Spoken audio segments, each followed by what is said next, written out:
The UK wants to be a global leader on net zero, as we've been saying. Well, that is by 2050. London's mayor, however, Sadiq Khan, wants his city to be net zero by 2030. Now, that is ambitious, but with more than half of the world living in urban areas, cities and the people in them will need to play a crucial role in the green transition. And Mohamed, I'm interested to bring you in on this. You're talking to us from Nairobi. It's a city which has seen rapid urbanisation. There's a lot of work, isn't there, for your city to commit to its green potential? Yeah, I think we in the developing world, I think what we're seeing is cities growing rapidly, and I think it's important that they grow, but they grow in a low carbon way, and we need to do everything to help our cities become greener, rather than ending up to be big polluting metropolises. I think that will need to be re-engineered, later.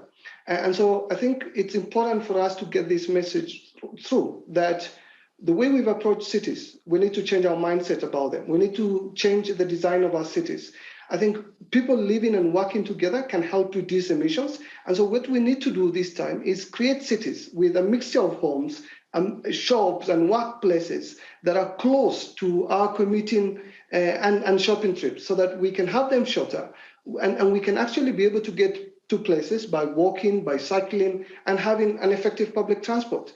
I think if we redesign cities and do that in a way that we can actually help make the most out of the little space that we have, we're now seeing, particularly in Nairobi, and this is true for a lot of the developing country cities, a lot of migration to the major cities.